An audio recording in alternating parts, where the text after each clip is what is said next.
Hey everybody, welcome to Critical Q&A number 474.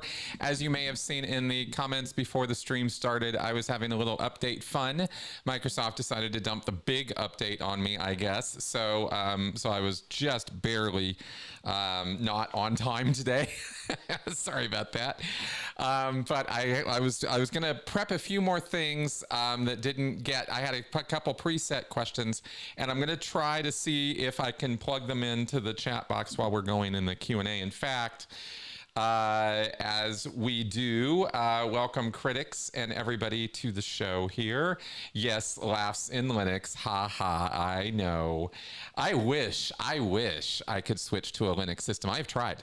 I've used Linux before on laptops and on computers that I've had, and I like Linux, but it just doesn't get the job done when it comes to the editing that I need to do, the video editing that I need to do, and a couple other applications that I need or want, I guess. I don't know, some gaming stuff maybe, but I could probably get that done in Linux, actually, now that I think about it. But the graphic stuff and the movie editing stuff, video editing stuff is, you know. Anyway, but I would switch over to Linux if I could.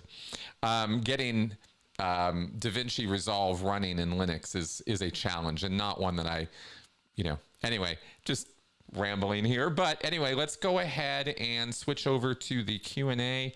Let's go. Oh, thank you, Sam, for your super chat there. I'm sure I will see your questions coming in. Let's start this Q&A with, please put your questions here. All right. Start Q&A. Great. There it is. So if you see the black box or comment or something up at the top for the Q&A, you can go up there and put your questions in. And they will start feeding into the queue here. Now, interestingly, I cannot put questions in myself. I am not able to do that. So I wonder, going over, yeah, and I popped out the chat. So sorry, I'm not going to be able to do that. There is, yeah. All right, well, we're going to take those preset questions up next week. Sorry, guys, but we will take them as you start throwing your questions into the Q&A box. I'll start throwing them up on the screen. I first wanted to address a couple mistakes from the last show or two. I have completely messed up on two things. Thing number one, well, not completely messed up, but made mistakes. Let's get over to the host and chat screen so y'all can see your comments up on the screen there as we're going.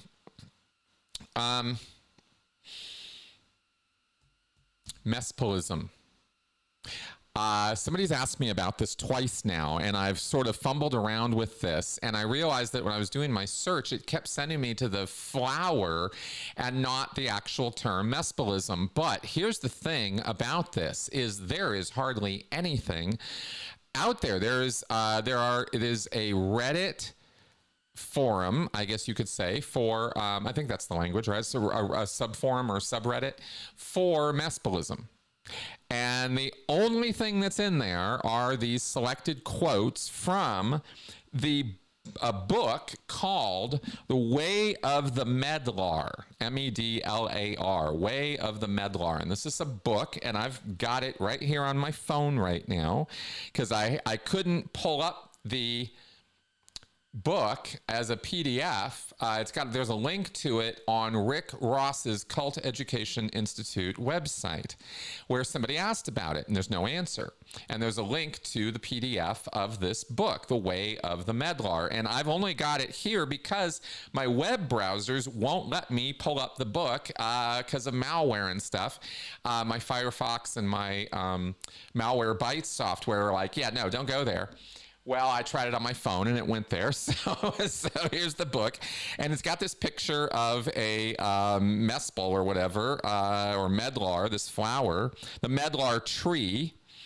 And it goes on for 13 pages describing a tools for life and various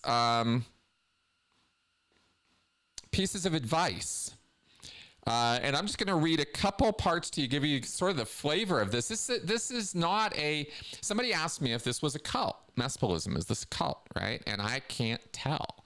All I have or can find is this book.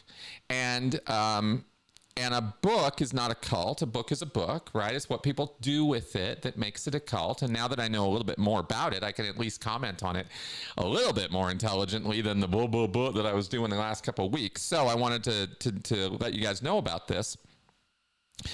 The book says, this is the first page, the medlar tree. The medlar is an unassuming tree. It has small white flowers with 5 petals and then produces small round fruit. The fruit, tough and unassuming, arrives only after patience. It ripens late in the year, waiting for the cold to soften its flesh. And it then goes on to talk about this plant and how this person had a revelation about it. It was it says here, in centuries past, during the barren depths of winter, the fruit of the medlar tree served as a crucial source of nourishment when little else was available. On one such cold winter's day, a traveler set out to gather a fruit from a medlar tree, its branches heavy with ripened offerings. Let me just skip that there. Okay, good. And as the traveler moved through the stillness of the frozen world, a profound sense of interconnectedness unfolded. And this is where we start getting into this book turning into a work of philosophy and behavior. An overwhelming feeling of unity with all living beings, both seen and unseen. It was at that moment, standing before the medlar tree, that this individual felt an awakening, a revelation of sorts. Every living thing shared in a quiet, unspoken web of interconnection. This sense of unity became a lifelong companion to the traveler, never fading, always present. And that's how the author sort of refers to themselves in the book. And there's no author, there's no authorship, there's no signatory of any kind. I don't know where this book comes from. And it simply gives advice around the idea that maybe a spiritual existence is there, maybe it's not, but maybe we should get along and be like this tree or whatever, and sort of makes these analogies and comparisons. And as far as I could tell, from my interpretation of reality and common sense, that's what the book seems to appeal to. It's not talking about Jesus or any cultic figure or leadership figure or anything like that. And I found it to be kind of interesting and pleasant reading. I didn't read through the whole thing. I skimmed through the whole thing. I didn't read it or study it, but that's what I now can say about Mespilism is it's around this book. But there is nowhere that I could find in a Google search or on Reddit any comments, anybody, anywhere taking any responsibility for writing this, much less organizing a group around it. I don't know of any groups right now that are organized around this work. So if there are any, or you know anything more about this, please let me know, because somebody asked me if this is a cult, and I don't even know that there's a group there. It's just a book. So that's what I've got now as a more complete answer for that. The other error that I needed to correct from an earlier show, and this was just kind of embarrassing really, is somebody asked me what we're doing for the 400th show. Well, this episode right now is number 474. And I think what they were asking me is what am I going to be doing for the 500th episode that's coming up in 24 episodes, right? Or 26. And I read the question on air as episode number 400, thinking to myself, of course, this person means episode 500. So if there was any confusion about that, and I think there was a little bit, I apologize for my goofiness there. Okay. Now, let's see here. We're seeing some podcasts on Scientology music. Oh, boy. Yeah, that could be interesting. I wonder, though, I don't know if I could play any of the music during the podcast. That would be really fun. I did a little parody video about Scientology music one time, but yeah, that's a good idea. Okay, we got a lot of questions coming into the queue here, so I guess we should start getting to them. I just wanted to correct those two things first. Okay. Any other points? I see some positive comments about the podcast, by the way, that I did with Shawn McCraney. I posted it yesterday. We literally talked on Friday, and I posted it the next day. It was that quick of a turnaround. And Shawn's pretty cool, isn't he? It was an interesting conversation, and I look forward to having more conversations with him. Interesting. He comes from an interesting place and has interesting things to say, and I enjoyed conversing with him. So let's get to your questions now.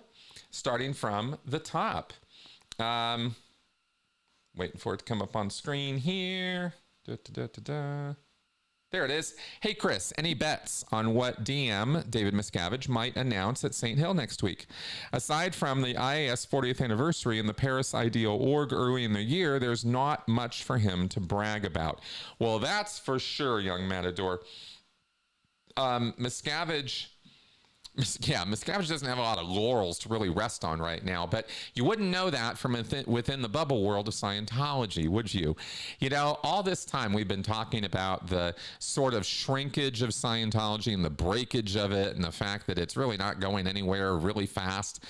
But within that bubble world, these guys are just seem more excited than ever, looking at the various promo pieces that come out, from Teen Week on the free wins to, you know, the OT committee stuff at Flag, and, you know, and these various things that I sort of see. I really have stepped a lot out of that world compared to how much I used to be in it, as far as paying attention on a weekly or even daily basis to what the church is doing. But I still see stuff every now and again on Mike Rinder's blog, and certainly, of course, we read through Tony's every week. And so, you know, try to keep up on this stuff. But they are, the delusion is just so strong within that group. So getting to your question of what they might announce, the big thing, or one of the big releases recently was this whole OEC-FEBC executive training thing. So there'll probably be some follow-up to that.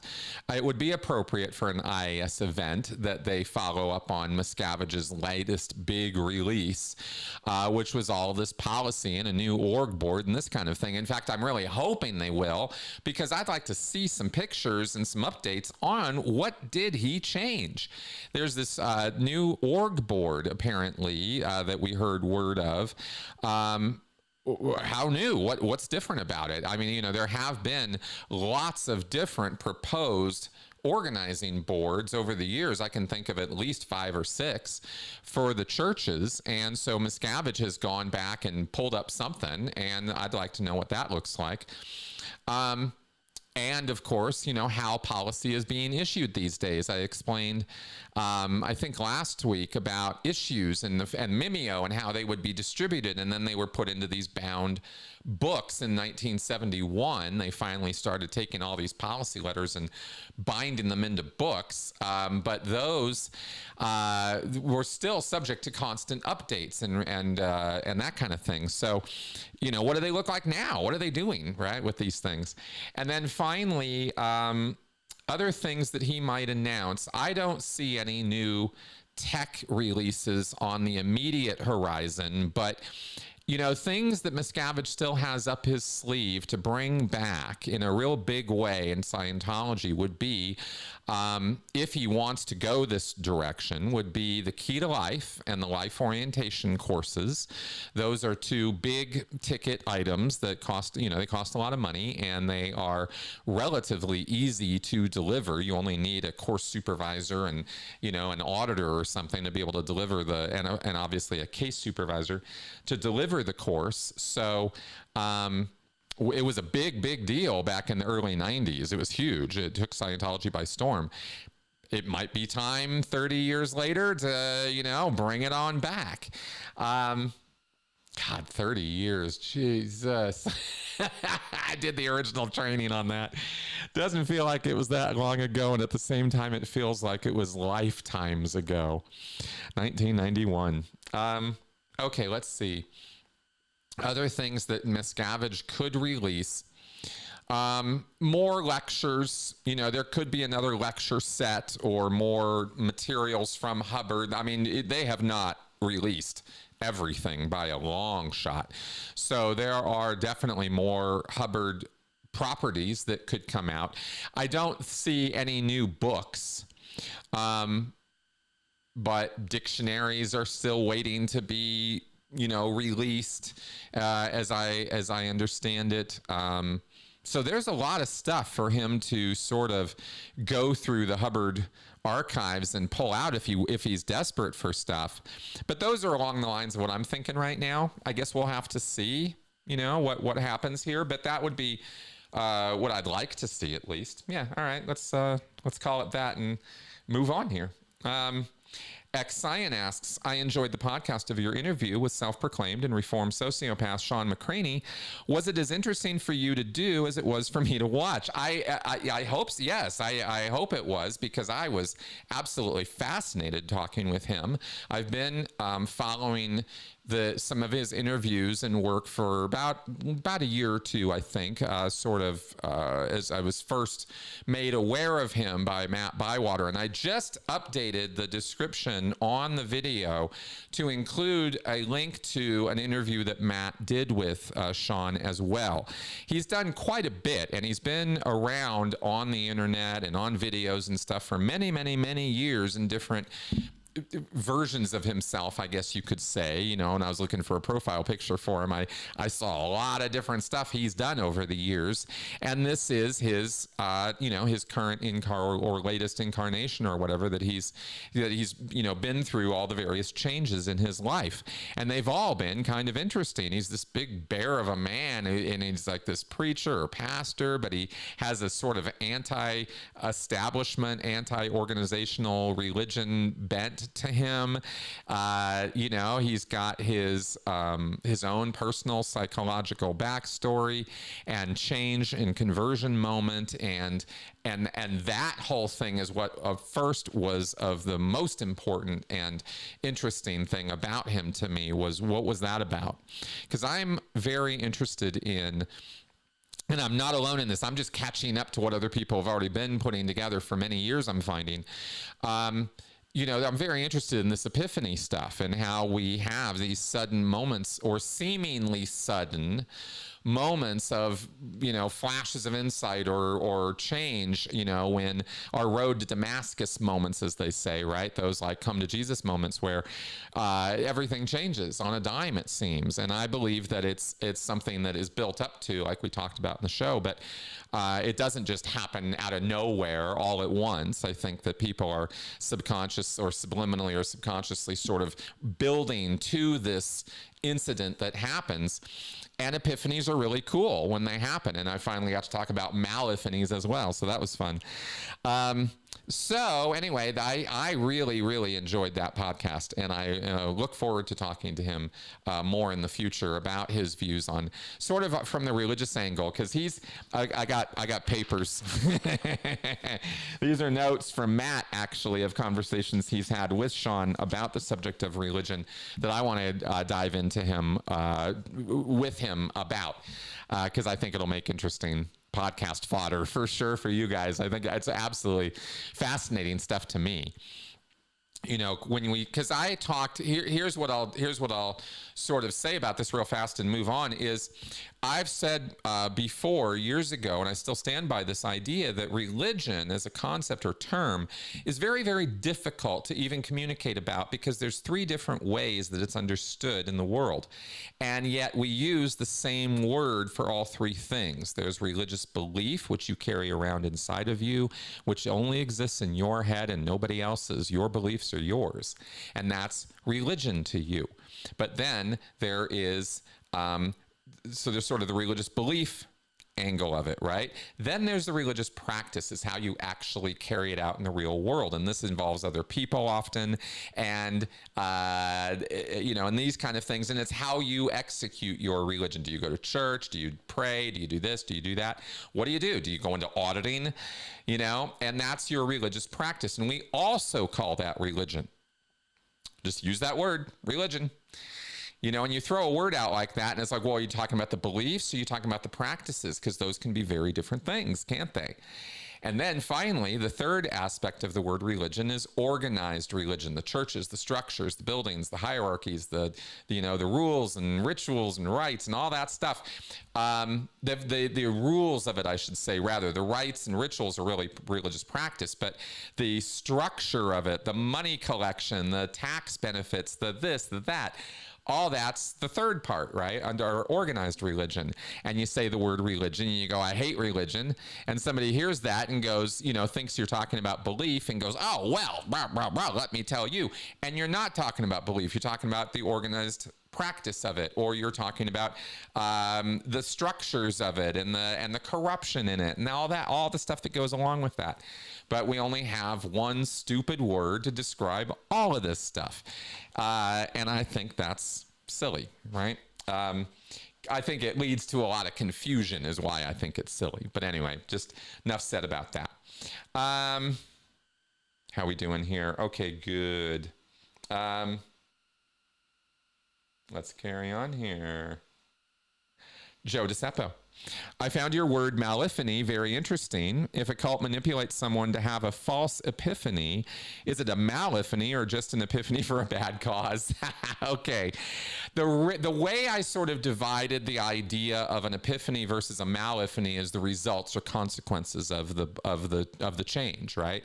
And the idea being that you can do something antisocial and it's antisocial. A Maliphany is not a delusory state of mind. You're aware of the fact that you're doing something antisocial, something that would be considered bad or wrong. Or rule breaking. That's why I said a Maliphany. So in a cult, you can definitely have epiphanal moments of change. And I had many of them in Scientology that resulted in better behavior on my part. They weren't Maliphanies, they were epiphanies, right? They were these like, oh my God, right? Now the reasoning behind the epiphanies was ridiculous and delusory. I mean, it was false purposes from 10 million years ago. And, I blew all that charge from that past life. What causes an epiphany doesn't have to have anything to do with facts or evidence or reason or rationality. It's an emotional experience and a brain thing, right? And brains don't need truth or facts to operate. They just need things to make sense and work so that you keep living. That's the only point of it. So, but epiphanies, to me, if I counterbalance it with Maliphanies, as I've thrown out here, a Maliphany is what drives you to evil. It's the thing that allows and makes and reinforces and creates evil behavior in people because they get away with some bullshit and they know they got away with it, and it empowers them to want to get away with more. Because that is a path or road that they've decided is the way for them to survive best. I need the money. I need the drugs. I need the crime. I need to dominate other people. I need, as a predator, right? Predators will have, I believe, a series of Maliphanies that make them or strengthen their resolve to be predators. Not everybody succeeds, though, right? There are lots and lots of predators out there who fail miserably time and time and time again. And maybe some of them even question their choices in their lives and turn things around for themselves and have, maybe some epiphanies that lead them out of that road. But Maliphanies are your Walter White, down the road we go towards, I'm going to be a bad guy and I'm going to get away with it and I'm going to revel in that. So that's how I think about that. And so if a cult manipulates someone to have a false epiphany, is it a Maliphany? No, not necessarily. It all depends on outcomes and consequences of, what the behavior is for the person after their revelation. And if they have a revelation in Scientology that the psychs need to be burned to the ground and there can be no more psychiatrists, and as a result of this, epiphanal moment they have, they go out and start committing violence against psychiatrists psychiatrist or something, now we're talking about an induced Maliphany. But on the other hand, you know, somebody like me who has some big auditing win and realizes that I've been maybe not so nice to my mom. Maybe I call my mom, hey, I'm really sorry. I realized in session today I was kind of being a dick to you a couple of years ago, blah, blah, blah, blah, blah. And things are better as a result, right? That happens too. So I hope that's clear on the differentiation as I see it. This is my term. I get to define this thing, and thank you for asking me about it, because it's a fun concept that I'm still playing with. I'm not fun in that it helps me to think about good behavior, bad behavior, social versus antisocial, right? And causes of this, and if we know or establish why things happen, then maybe we can more correctly or more in a more targeted way, we can address it with people and turn it around. That might be you know, a use case that I envision for Maliphanies, right? Okay, anyway, let's carry on here. Oh, good, lots of questions. Peter DeGroot. Don't most cult leaders have a harem of women they sleep with? Why have I never heard anything about LRH or David Miscavige engaging in this type of behavior? All right, great question. And it's not the first time this has come up, Peter, in terms of the sort of sexual proclivities of cult leaders and how Scientology is a little different in that regard. One second, let me take a sip here. So Hubbard was a lot of things to a lot of people, a lot of bad, nasty, awful things to a lot of people. Oh, make sure you get those questions in the question box, by the way, if you really want me to answer it, because I see some questions in the comment section here, and I can't pull those up on the screen and answer those. Okay, so what Hubbard apparently was not was a child sexual predator. There's no evidence of that, right? I never saw or heard of any time where Hubbard was going after minors. Yeah, I mean, younger women, for sure, right? Polly was definitely younger when he pursued her. Well, not Polly, sorry. Sarah, the second wife. Not Polly, Sarah. Hubbard was in his 20s when he met Polly. Polly was in her 20s. That was pretty age appropriate. I believe Hubbard was in his later 30s. Yeah, anyway, yeah, there was some age difference there with Sarah. But it wasn't like she was a minor. And when Hubbard had young women, girls even, right, on the ship, being his messengers, being his body aids, changing his clothes, washing his clothes, ironing, carrying his ashtray and catching his cigarette butts and ashes and lighting his cigarettes for him, and basically being girl servants to him, not man servants, but girl servants, right? And there were young men who also stood watch as messengers doing these same functions. They washed him. I mean, they would, every part of his life in terms of his personal life, they were involved in. For years, this went on in the early years of the Sea Org and through the 70s. Right? But they themselves, the women and men who grew up, I mean, Mike Rinder was around during this time period. I'm talking about Janice Gilliam. There's other names, right, that you can look up on this. Not one of them has ever made a claim that Hubbard touched them inappropriately or did anything sexual in their direction. And in fact, have a couple of them have even stated, on the record, no, that just isn't what was going on there. And that is incredibly rare for cult leaders, male cult leaders. They are often sexual predators, and they often prey on minors. Statistically speaking, it is an outlier that L. Ron Hubbard was not that way. It is also a bit of an outlier that David Miscavige is not that way, but I believe the reasons are different for that. I'm not sure why it is that, I mean, you know, how can you say, why is it Hubbard wasn't that way? You know, who could possibly answer that question? He just wasn't attracted in that direction. And there's no evidence I could find in his life that he ever was. So he just wasn't that guy. He was a serial abuser and philanderer. He beat his wives routinely and ruthlessly. I don't know how much physical abuse of his children there were. Now that I was going to say, you know, he was an abuser to his kids, but in a psychological sense, but I don't know if he beat on his kids now that I'm sitting here thinking about it. I'm not saying he didn't, but I'm trying to remember if there's even an anecdote about it, and I'm not finding one in my memory right now. But Nibs had a lot to say about his dad, and he very well could have claimed that his dad physically abused him, and I'm just not remembering that right now. So I won't, you know, I'm not trying to give Hubbard a get out of jail card here.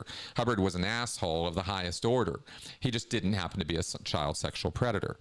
So that's why you've never heard anything about that. To answer that question very, very thoroughly here, Peter. Now, as far as Miscavige goes, he's not, at least we have no reports of him being, and certainly has had plenty of opportunity and plenty of authority and power with which to do that if he wanted to. But Miscavige seems to be at the opposite end of the sexual control spectrum, where he's really not much of, or at least we have no evidence or stories or testimonies at all that he has anything weird or unusual or strange going on when it comes to his sexual practices. He does cheat on his wife, it seems, on a regular basis, but that's hardly unusual, and definitely not anything you would call perverted. You know, not in the same way you would think about it with kids. So anyway, no evidence of this. And until we get, you know, testimonials or evidence otherwise, we have to kind of assume that that's not happening. I will add one other thing. You know, David Miscavige is not somebody who's bound by rules. So I don't know that Scientology's morality or Hubbard's moral code of, you know, sort of 1950s Leave It to Beaver sort of sexual morality that's preached in Scientology. I don't know if that's something he really believes in for himself, or if he's just kind of asexual or sort of non-sexual. I don't know. I don't think, I never given any credibility or credence to the story that he and Tom Cruise are gay lovers. Just forget that. That is titillating nonsense, but it's just absolutely not true. So if anything, I think, again, that he's more asexual, but I believe Miscavige is well aware of the power of sexual control over others. And how by denying sex or by denying sexual, like masturbation or sexual, you know, pleasure to members, or making them guilty for it. There's a ton of guilt induction in Scientology around masturbation and sex. So I think Miscavige kind of gets off on wielding that power. That's what I think makes Miscavige excited, right? So awful lot there to that question, but there you go. All right, let's carry on here. Yes. Oh, interesting. Irene is putting in the comments there that Hubbard might have, Janice said something about maybe there was one exception to Hubbard never had anything going on with former messengers. First time hearing about that, literally. So if you do find the link or information on that, do send it my way, as I would like to know about that. Okay, I answer these questions within, you know, the scope of my knowledge and experience, of course, but if I don't know things, then I want to know more. All right, good. Let's carry on here. Okay, Sam Slade. Oh, great. Okay, Sam Slade asks, please expound on the term, quote, worker-oriented, quote, as an epithet in the Sea Org. I have heard ex-Sea Org people describe it as being too friendly to workers under you. Excuse me. Is it also ideological / political? Okay. Great question. The deal is, sorry, sometimes I get a little distracted by the screen here. Worker-oriented is something that Hubbard really liked to use as a phrase. He probably picked it up somewhere, maybe from some anti-communist literature or something, because he wrote that kind of stuff back in the 50s and 60s, and Hubbard was rabidly anti-red and anti-communist and all that kind of thing. But to him, worker-oriented meant having rules or benefits or things in place in the organization that treated workers as though they were important and valuable and worth acknowledging. Worker-oriented was the idea that the company cared about the people who were doing the work, as well as caring about the products. Now, Hubbard sort of insinuated with his use of it that the care for the product and the end result and the customer was sort of left hanging or wasn't really there because of a worker-oriented attitude. But that was sort of something you kind of had to infer. I don't remember him actually saying that. He just said and poo-pooed the idea of having a worker-oriented organization. And he cited, as an example, Hershey. And he talked about Hersheytown. I think Hersheytown was the name of the place, but it was a town or city or something that Hershey, this is according to L. Ron Hubbard. I actually haven't gone and looked up exactly what happened. I'm going to tell you what Hubbard said happened, knowing full well that what Hubbard said happened is total horseshit, because that's Hubbard's thing, is to just tell you horseshit, right? So I'm not saying that this story is true, but it probably has some elements of some truth to it that Hubbard used. But what his claim is that Hershey built these towns and catered to and cared for and provided a quality of life to his workers that they ended up feeling like they didn't deserve, and so railed against it, rioted, tore the place down or whatever, and revolted, because they were being given too good a life. This is Hubbard's assertion, and you can see immediately why I just said it's horseshit, right? Because especially in today's, things were already bad enough for workers in the 1950s and 60s, under the likes of L. Ron Hubbard.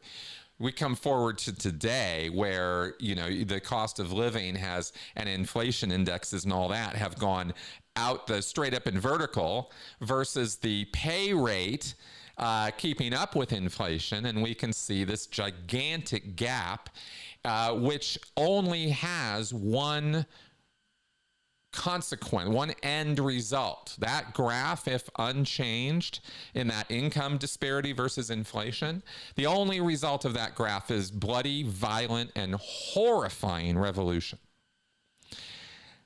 It's not a matter of if, it's a matter of when, right? So if you treat people badly, my point being, they will revolt, right? But Hubbard said, like the asshole piece of shit that he was, he said, you can treat people too good and they don't feel like they deserve it, and they want to kill you as a result. Now, that's probably psychologically true if you ply somebody and spoil them over and over again with so much stuff that they're just like, oh my God, I can't deal with this anymore, right? You can do that to somebody, but that's not what Hershey was doing. That's not what any employer in all of history has ever done. Hubbard's logic on this was so backwards and disgustingly horrible that he used it to justify treating the Sea Org like shit, treating Scientology staff like slaves and peons and lowlife. This was how Hubbard treated people, really, and he writes it into his policies. So this is what the whole worker-oriented thing was all about, at least from my point of view at this point in time, right? When you're in, you have this idea that you're supposed to be working hard and the product is the reward. the cleared planet, you know, me going up the bridge, all this stuff that it's going to happen because I'm doing such hard work. The reward of this with happy, smiley people, happy, smiley me, happy, smiley world, everything's great, right? This would be its own reward. But that's not what the product of Scientology is. This is really not the product of anything. There isn't anything in this world that just produces shiny, happy people. There are only groups and cult leaders and predators who claim that's what they're doing, but there isn't any group anywhere that produces that. So it's all just this big lie. It's all just a big, big lie. And Hubbard's use of worker-oriented was his use of terminology in a way that was just more control. Right, and compliance and conformity and all of that. That's really what it came down to at the end of the day. There you go. Yeah. Toxic productivity and hassle culture 101. Irina, that is awesome. I love that phrase. Good phrasing there. Yeah. Interesting. Thank you for that clarification also in the comments there on that. Okay, let's carry on here. Joe DeCepo asks, someone asked about whether you do a show about terrible Scientology music. We'll see if I do. Like I said, I'm not really interested in doing shows just about Scientology at this point because I've done so much on it already. I mean, there's just, guys, you know, like, and it's all good. That's my thing is I know you know this, but I'm just going to say it for people who are new here. Over 1,000 videos on this channel, all about Scientology. I have broken everything down. So I'm not so keen to revisit it except for doing interviews with former members. I am keen to do that because that's always good for them, good for the show, good for, bringing that information out there. So it's kind of one of the few things I get to do that is literally a win-win-win across the boards, right, is interviews with people. I love doing those. But yeah, I'm not sure I'm going to do that show on Scientology music, actually, now that I think about it because of that. But we'll see. We'll see. It's a thing, I'll tell you that. I mean, you could do a whole documentary on it, really. I mean, going back to the 70s and stuff. I mean, Scientology music is kind of a thing. It's a study. One of the cult apologists actually did a paper on Scientology and music and art. Massimo Introvigne, one of the worst cult apologists in the world, one of the most corrupt of the cult apologists that I talk to you guys about all the time. He's an Italian sociologist. He was awarded the degree. He never earned it, and his writing is trash and just bought and paid for, right, by the cults. But he did a whole paper on music and Scientology. I think he's the only one. And it's not a very good paper, as you might have guessed from my hostility towards that guy. Okay.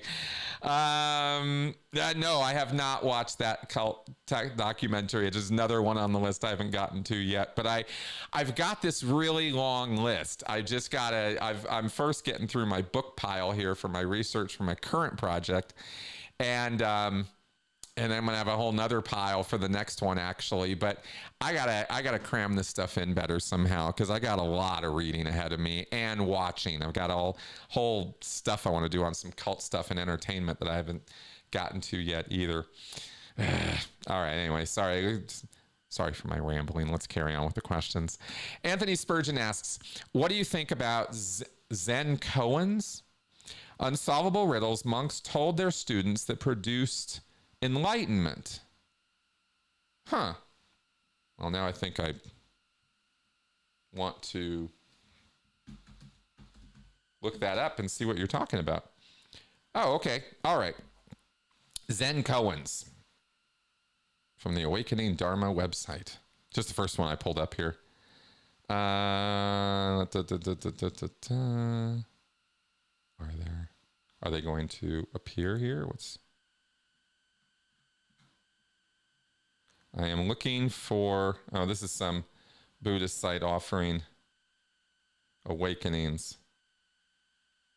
Koans are more than riddles. They are keys to unlocking deep insight. Okay, essential writings on Zen Koan introspection. Well, clearly, this is the first time I've ever even heard of this, so I clearly don't have much in the way of thoughts on them. But let's go ahead and take a look at one and see what this is about. Oh, they're pretty short. A cup of tea. Here's one I'm pulling up from Zen Koans, from a website from ashitakim.com. A cup of tea, it says. Nan-in, a Japanese minister during the Meiji era, 1868 to 1912, received a university professor who came to inquire about Zen. Nan-in served tea. He poured his visitor's cup full and then kept on pouring. The professor watched the overflow until he could no longer restrain himself. "It is overfull. No more will go in," he says.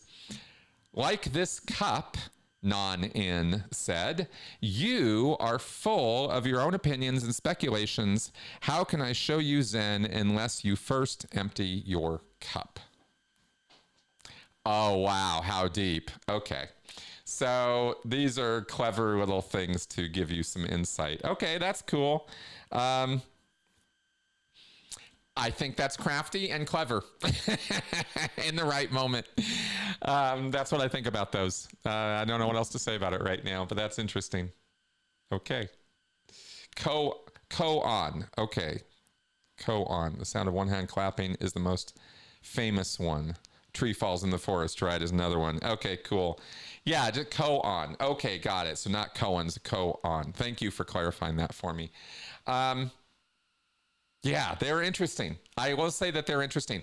I think from the brief ones that I saw there, because I saw a couple others, I would say that these to me are fascinating and fun in the same way that optical illusions are. Perception tomfoolery, right?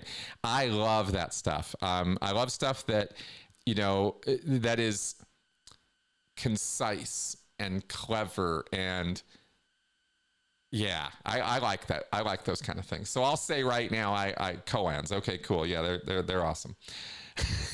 Let's carry on. All right.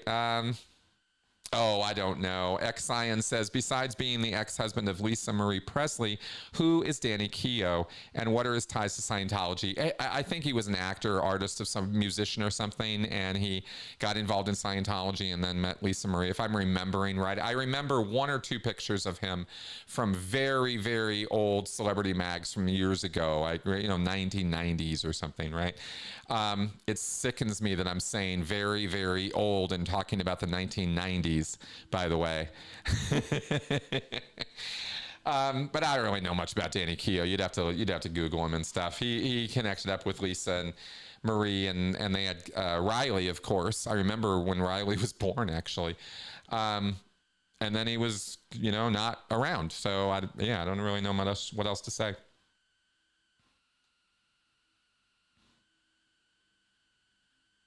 Okay, red pill medley here. Did you ever encounter the messenger service in Scientology? What do they do? Are you a fan of the Rocky Horror Picture Show? Which is a bigger scam, Reiki or Teal Swan? And what org rips off LRH the most? Okay. So the messenger service, I think you're referring to the Commodore's messenger org, or the CMO. That's where messengers that's where that term has relevance in Scientology. It's a Sea Org thing. L. Ron Hubbard set up the messengers to be literally his messengers back in 1968, I think is when it started. He had kids on the ship and he started utilizing them like they were just roaming around on the ship, and he had them used for him as his eyes and ears, and he would send them around the boat and deliver messages to people and stuff. This is how it developed. It didn't start on day one this way, but it developed into this, and they were also his personal aides who would take care of his, personal needs. Not sexual needs, apparently, but, everything else. And I do mean everything else. I mean, they were as intimate and close to Hubbard as you could get, which is why they learned and were trained to duplicate him and be little mini me's of L. Ron Hubbard when they would go around to the ship and deliver his messages. And it would, you know, Hubbard would tell them not only what to say, but how to say it, or, you know, what emotion or whatever to use. If he was pissed, he would, you know, have them go yell at the person. I don't know that that was the most common thing that they were running around doing, but that was how he would utilize them. And yeah, and then there was special training developed for them. There were special Commodore's messenger TRs that were developed just for the CMO. I never did them. I think I saw them once. I mean, this is confidential stuff, even inside the Sea Org, right? They don't just leave the Commodore's messengers issues laying around. But I will tell you one thing that I've shared before about this many, many years ago, and it's worth repeating. The CMO has very stringent qualifications to even be in the CMO. Not just anybody can just report for duty in the Sea Org and be a Commodore's messenger. You have to have a very clean sexual history. You have to have a certain IQ. You have to have certain test scores on other Scientology tests. You have to have a production record. You can't just show up there. You need to prove in some lesser, lower organization that you can produce. In fact, you're supposed to be able to produce in abundance in order to arrive into the CMO. And there are other qualifications that wouldn't really make a lot of sense, if you didn't know Scientology stuff. So the point is, the only people who really qualify to go into the CMO, for the most part, are young teenage girls. Even the boys are like messing around too much as kids to, there can't be like any homosexual history of any kind, even experimenting as kids. No. None of that, right? That kind of thing. So you have these young women show up as CMO messengers most of the time, sometimes young men, most of the time women. And you could tell, I could tell, and other people could too. I talked about this with other Sea Org members when I was in. But you could tell the day that they read in their training some issue where Hubbard basically told them, and I don't know what it is. I don't know what issue. I don't know what it is he says to them exactly. But somewhere in an issue, Hubbard writes to Commodore's messengers that from today forward, you get to be an asshole to everybody. It's okay. You are empowered to be the worst version of yourself to everybody you meet who is outside of the CMO. Your job is to be the most ruthless, hardcore, absolutely unfriendly, most angry, like, it's okay. I want you to be this way. This is L. Ron Hubbard talking to these messengers, because it's like a switch gets flipped one day where you interact with them when they're new in CMO and they're nice and they're friendly and they're getting their work done and they're running around getting targets done and meeting people and doing the stuff they need to do, and it's all cool and they're getting their stuff done. And then one day they show up to do the same thing, but they're complete bitches to you about it, right? And the guys too. I mean, they're just assholes, right? It's just one day something changed. And it was because they read one of these confidential CMO issues that gives them permission to be that way. And I always thought that was weird and kind of tragically funny in a way, right? Because there's a lot of dark humor in the Sea Org. You're in an outfit that is not about finding the humor in things. So you have to kind of find the dark humor in things. And that was one of the points that I would always find kind of some dark humor, and some like, wow, this is just really weird that this is set up this way. And I saw it happen over and over again with these young women. It was just you could tell that day, you know, when it happened. Anyway, just something worth commenting on, I thought, as far as the messengers. Rocky Horror Picture Show. Not a fan. I've seen it. I've seen the midnight version. We threw the rice and the toast and all that stuff. Not my thing. I don't know what to say. Just not my thing. Which is a bigger scam, Reiki or Teal Swan? I'm going to say Reiki because there's more people practicing it in more places, and there's more people being victimized or taken advantage of, right? Conned with Reiki than there are Teal Swan followers. Okay. Teal Swan's pretty bad, by the way. She's an internet personality, kind of cult leader type. She's actually had a documentary or two made about her. And far back in my channel, you can find an interview or two with people who were involved with Teal Swan. Definitely a cult, no question about it. What org rips off LRH the most? My first answer that comes to mind is actually Landmark. I'm not sure, though, about NXIVM. Keith might have taken more than Werner did from Scientology.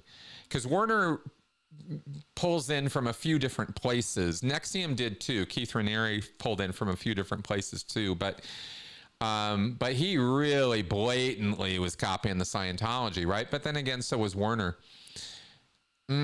Tough one. What org rips them off the most? I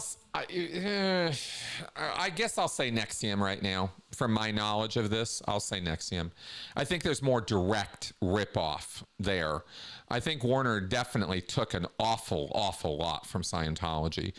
But he incorporated other stuff too, you know, LGAT stuff, Primal Scream stuff, like group-based stuff.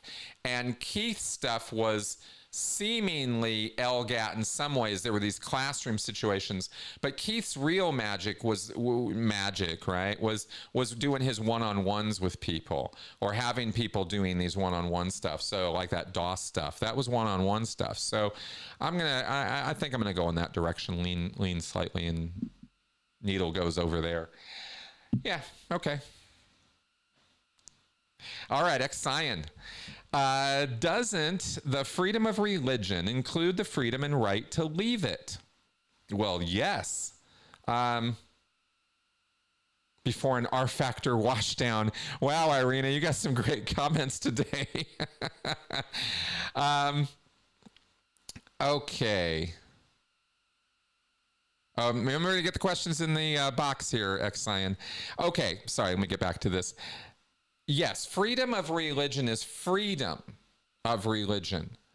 Freedom includes the lack of a thing, and that you are free from it, as well as free to do it or practice it. Freedom encompasses both of these concepts, and very, very, very much includes the right to not believe anything you don't want to, or not to believe anything at all, period, when it comes to supernatural belief or God or deities or any of that, right? That's what we call atheism. And freedom of religion includes freedom to be an atheist. Absolutely it does. Anybody who says or thinks otherwise is trying to either sell you something or is trying to control you. As far as I'm concerned, it's that black and white, you know, when it comes to things like freedom of religion. Yeah. All right. Carry on here. Oh, another one from Sam. What do we got here? Sam Slade. Dianetics is heavily focused on psychosomatic problems. Yes, it is. My question is, do you personally think have any illnesses have a psychosomatic component now, or did LRH ruin the concept for you? Oh, yeah, no. Psychosomatic illnesses are very, very true, and very, very real. People can think themselves into being sick. And by thinking, I mean usually traumatized or stress themselves into being sick. But it happens. It happens all the time, 7 days a week. Our minds, as such, are really reflections of our physical reality and our physical beingness, so to speak, right? In other words, your body is you. And so, and your whole body is you, not just your brain. This idea that the seat of all consciousness and awareness is just here is goofy. It's the entire body, you know? So the entire body is a reflection of and is in a state of how you're doing. I mean, that has a lot to do with it. And illness or sickness or physical, what's the word? Well, sickness, right? Can definitely be generated by non-virus, non-bacterial causes. Let's put it that way. How's that, right? And it happens all the time. I'm reading The Body Keeps the Score right now by Bessel van der Kolk, cover to cover. I've read sections of it before. I've never covered the entire thing. And it is the book that Dianetics pretends to be. It's a fantastic, fantastic book. And it talks directly about this, about trauma-induced or stress-induced illness. So I'm not ruined on that concept at all. No. Here's the thing that keeps it clear for me. Let me share this with you guys because this is stuff I was just thinking about this week, actually.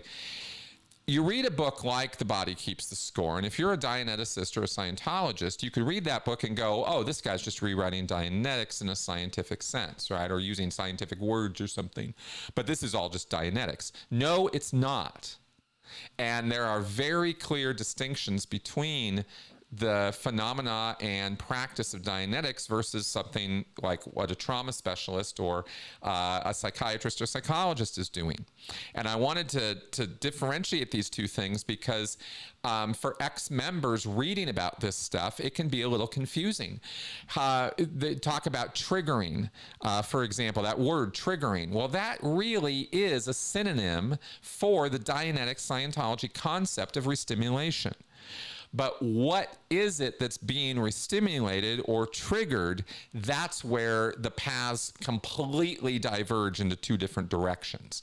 So Dianetics is not the same as psychology, and restimulation is not really the same thing as triggering, because what Hubbard says, the cause of restimulation are sheets of energy that make up mental image pictures that you perceive as a spiritual entity, and it's the charge, the electrical charge of those sheets of energy that you are creating in the moment that is causing you the stress and pain and psychosomatic illness and all the rest. And by doing a hypnotic regression therapy technique called Dianetics, you can literally erase that sheet of energy that is impinging itself on your body with your Buck Rogers laser gun mind or spirit, right? Your energy, your spiritual energy is what's deleting or as-ising or getting rid of, erasing that charge. That's the Dianetic side of what's going on with your trauma. None of that makes any fucking sense or is true at all. So that's why we can take Dianetics and throw it in the garbage bin, even though it seems to address triggers and trauma and events that happen and reoccur to people because of their trauma. It seems to describe that, but it really doesn't, see, because it goes off into crazy land when it talks about how to deal with that trauma.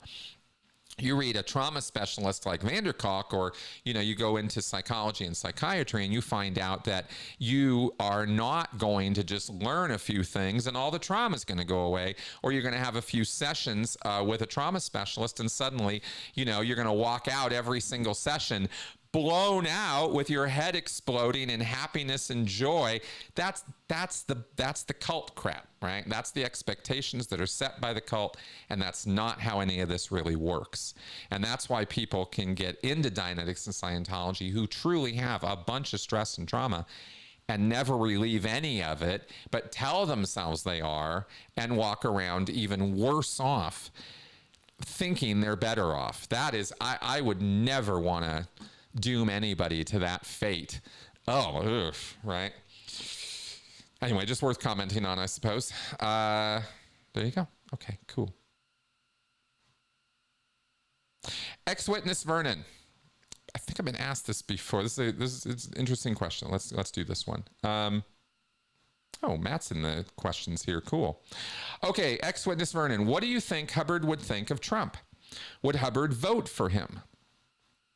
Oh, you're welcome, Sam. Thank you for that other super chat. I really appreciate your support. Thanks a lot. Yeah, exactly. Damn, Irina. CMO, cruel, mean offenders. You are nailing it today. This is good stuff. I have great comments every day. Okay, good. All right, let's get to your question about Trump here. Sorry, I'm a little distracted today. See, I'm guessing here. I think it would depend almost on which version of Hubbard, because there's different Hubbards, right? There's early 1950s Hubbard versus the sort of more Hubbard on the run of the late 50s to the sort of senile Hubbard of the 60s to the full-on crazed, paranoid, delusory Hubbard of the 70s to the completely gone Hubbard of the 80s, right? It's sort of this arc, and plummet down in terms of Hubbard's mental state. So I don't think Hubbard of the 50s would really want to have a whole lot to do with somebody like Trump. I think he'd be a bit more clear-headed about, what a grifter and con man Trump is. And anti-American. I mean, straight up. And if there's one thing you can say about Hubbard, at least his public persona and statements in the 1950s, as crazed as he was about the Red Scare and communism and how he tried to use that to get the government to go after his enemies, like the FBI and stuff, he would accuse people of being communists and try to sick the government on them. It rarely worked, but Hubbard tried. But despite that, Hubbard did seem to have a patriotic bone in his body. He did seem to be a red-blooded American and seemed to like America. Later, that changed, right? Later, he became far more conspiratorial and anti-government and anti-establishment and anti-American and anti-Russia. He was just kind of anti-everything when it came to ideology. So later stage Hubbard maybe would have gone for Trump, right? Simpatico in terms of the mental derangement. I mean, I'm not shy about my opinions about Trump, right? And I think the guy is in full-blown dementia now. And Hubbard was in full-blown dementia as of, I think, about, the late 1970s forward. I could be wrong about that. Maybe he had moments of lucidity and clarity, but I sure as hell haven't seen him. I mean, I see his writings and and hear about what he was like up in Creston and out when he was out in his Bluebird driving around the Pacific Northwest, and it's just a crazy man, right? This is Hubbard. So, I don't know. I don't know if Hubbard would have voted for Trump in his later years or not. Probably, if only because he would be anti-progressive, anti-liberal, anti-dem, right? My guess. That's my guess, my 2 cents.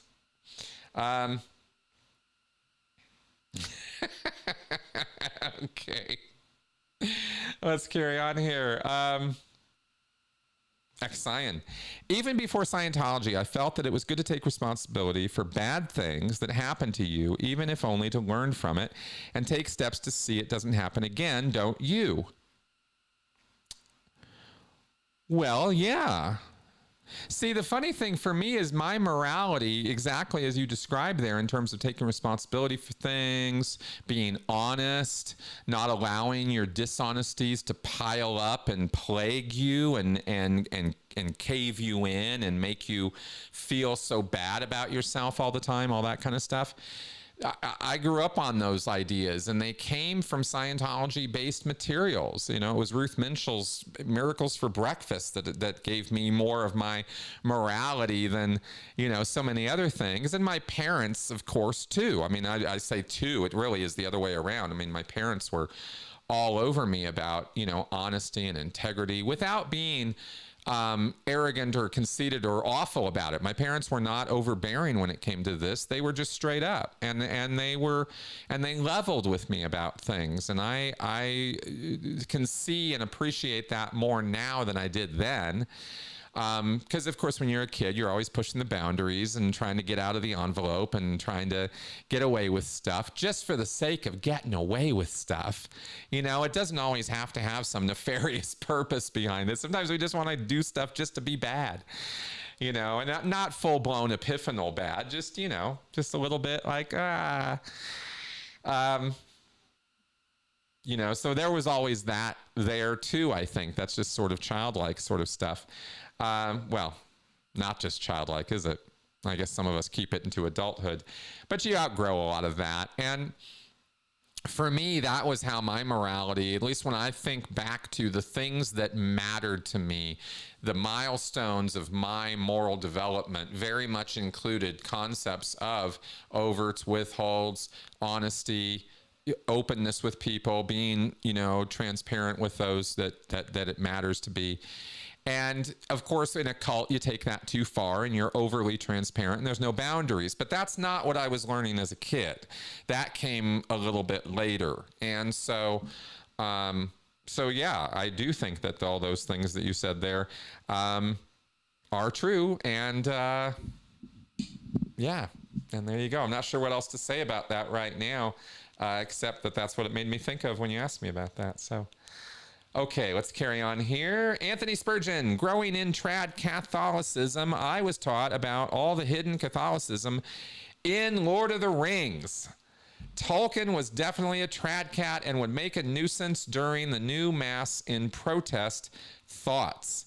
Okay, Anthony, I am so confused by this because I may not be as familiar with the traditional Catholic values that you are. And I'm wondering what it is that Tolkien wrote into The Lord of the Rings that is traditional Catholicism, because I'm missing the boat on that. I am pretty familiar with Tolkien's work. I've read the Silmarillion, I've read some of the Lost Tales, I've read the trilogy, I've read the Hobbit. That's what I've read. I haven't read all the stuff. I've read that much of the stuff. And that's a lot, you know. I mean, the Silmarillion is basically the Bible of Middle Earth, right? I mean, it really goes back to the beginning with, you know, what was it, Yahweh and the Valar, and, you know, which are kind of like the angels, but not, but kinda, but not, and the whole universe is sort of created through song.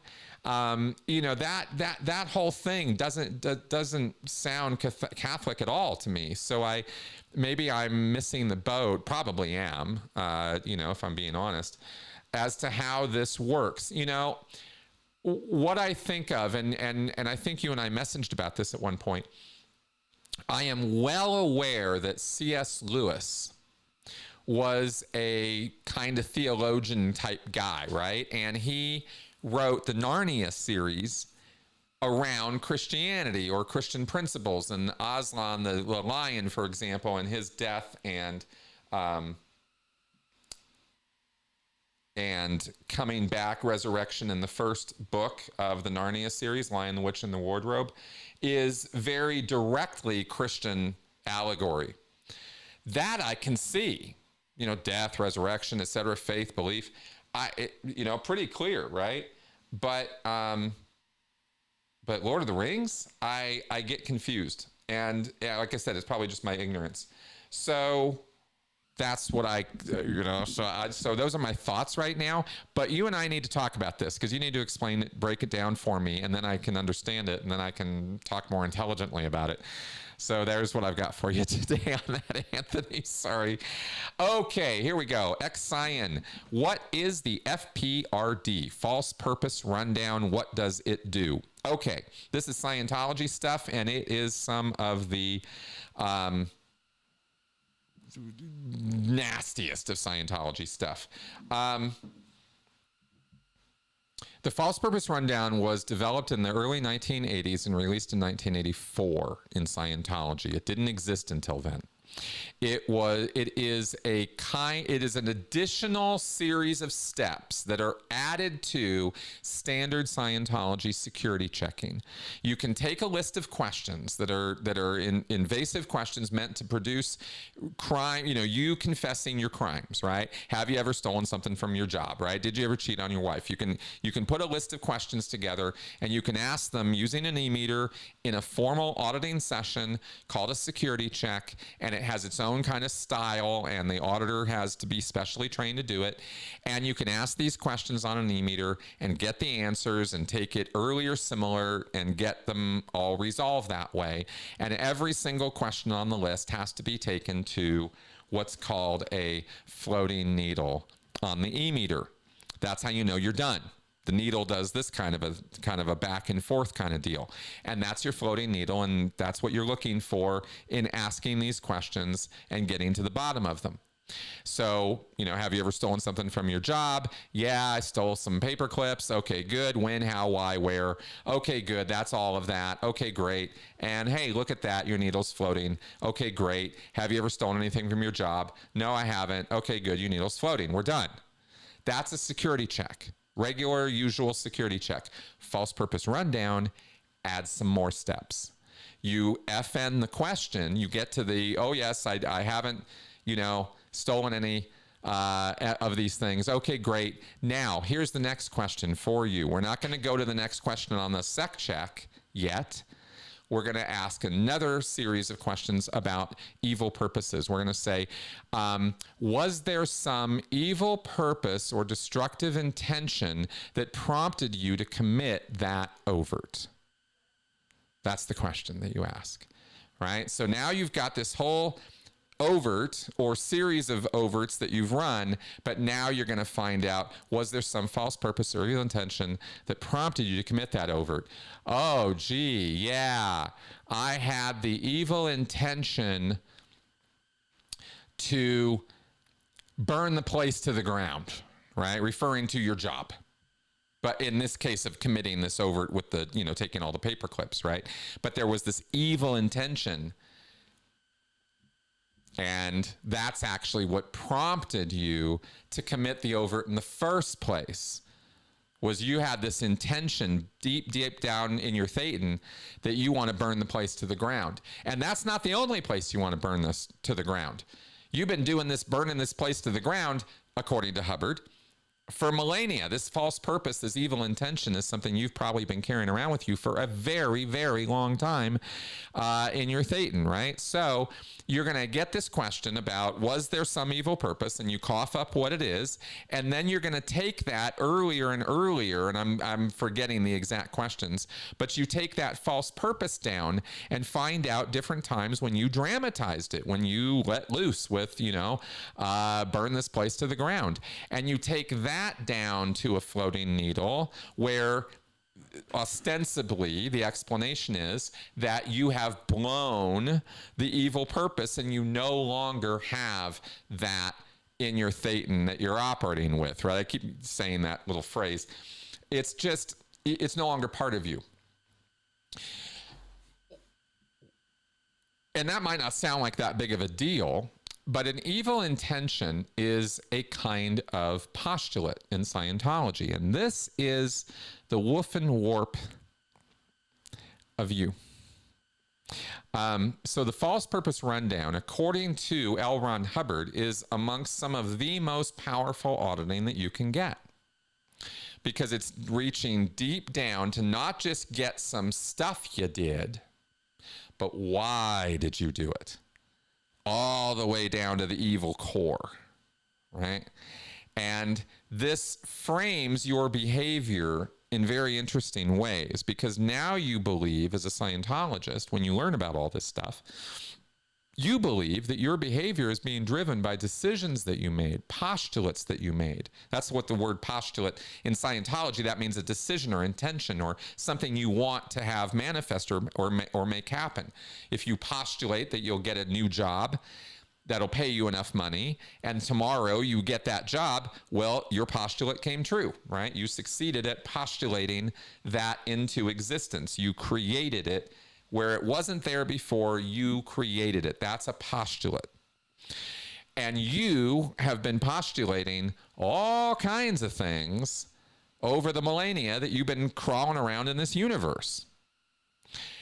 Evil intentions are a form of postulate that you made. I'm going to burn this fucking place to the... I have the intention to burn this fucking place to the ground. And that's a decision you made 10,000 years ago, 10 million years ago, 100 million years ago. And it's stuck. Right? You acted on it. You blew up the planet.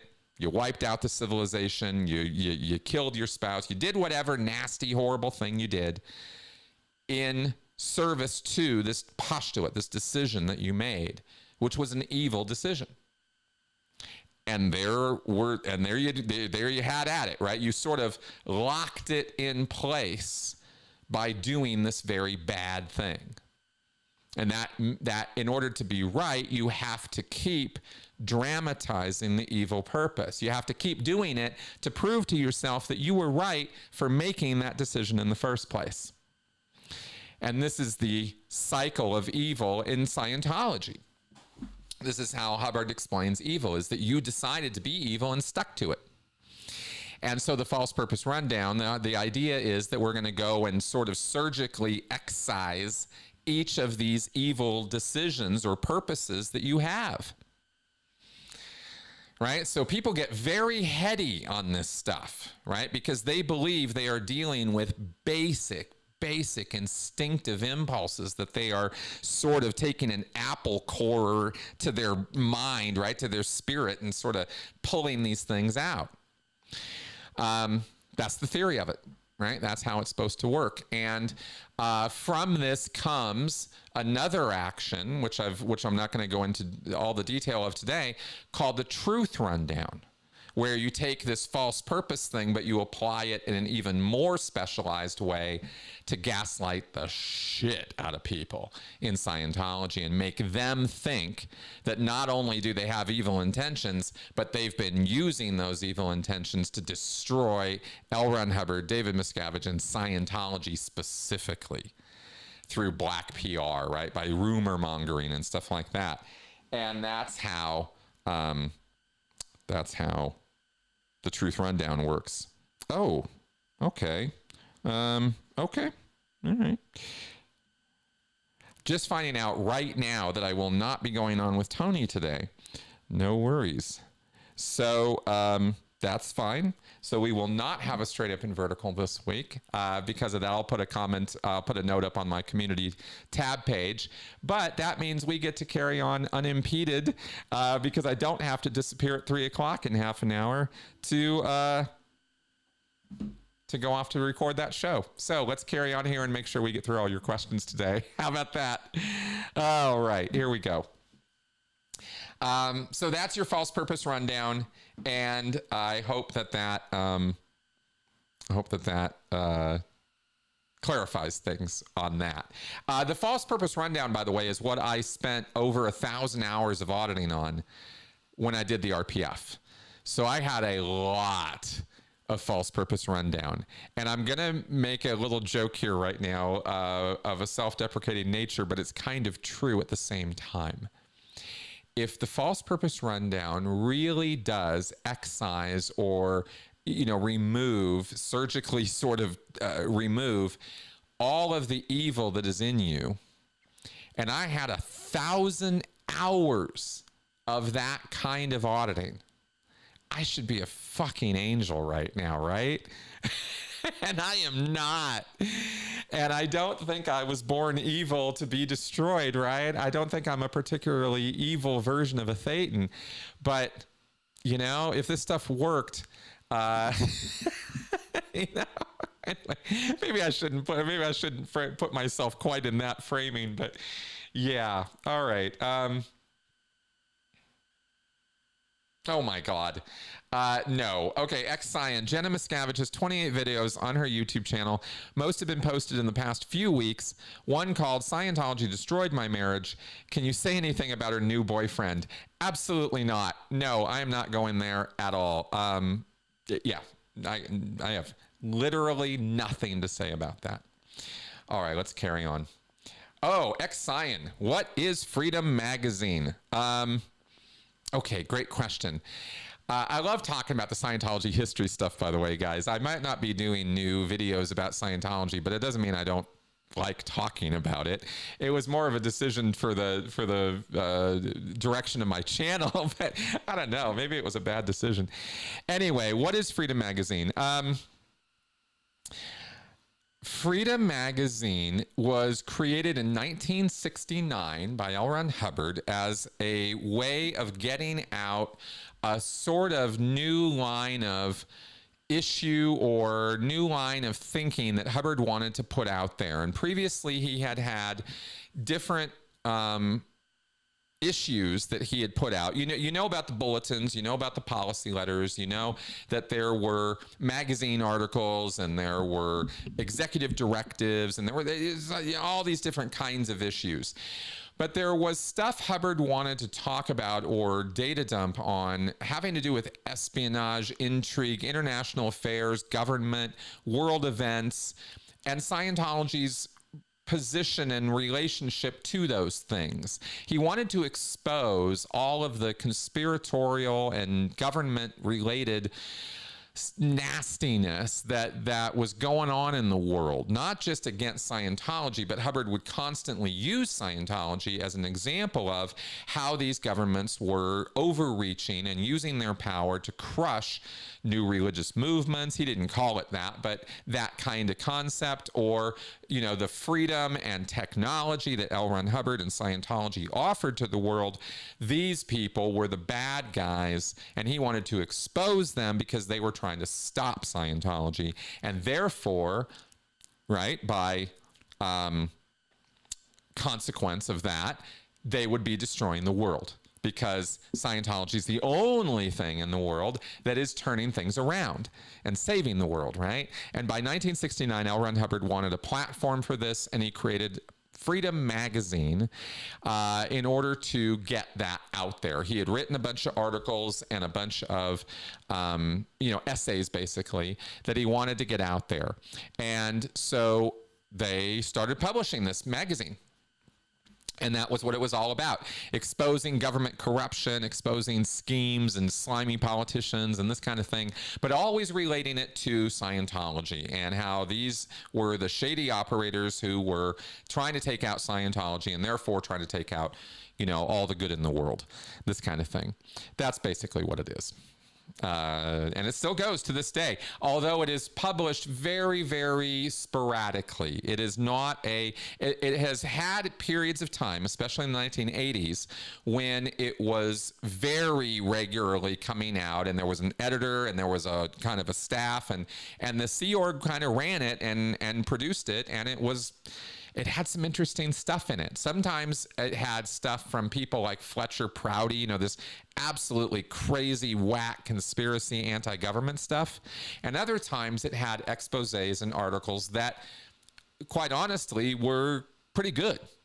It had some exposés on the IRS, for example, that, as far as I know, were 100% factual. When it came to the Scientology stuff is where they started curving the truth. But exposing the abuses of the IRS in the 1980s was not an evil thing to do, right? Scientology was trying to do evil stuff all on their own, but they were exposing the IRS because the IRS was trying to stop them, right? Anyway, it was just kind of, Freedom Magazine was always something that I was super interested in, even as a scientist, and I got connected with it, started reading it as a Scientology public as a teenager, right? Before I had a whole lot of critical thinking, I was taking in a lot of that stuff at face value, and it was only years later that I started questioning a lot of it. But anyway, that's what Freedom Magazine is. So there you go. YRB. What would be the response to an effort to unionize the Sea Org? Oh my God. Oh my God. Sorry, I'm just going to laugh. That is impossible. Impossible. the response would be to put that down very, very quickly.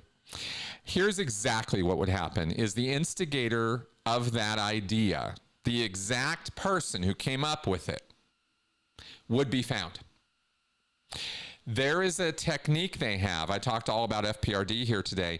There's another technique they have, which is an interview technique. It's not an auditing technique.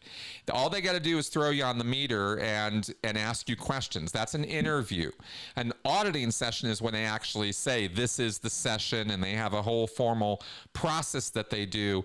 And it's similar but different, right? It's a more heavy-handed thing.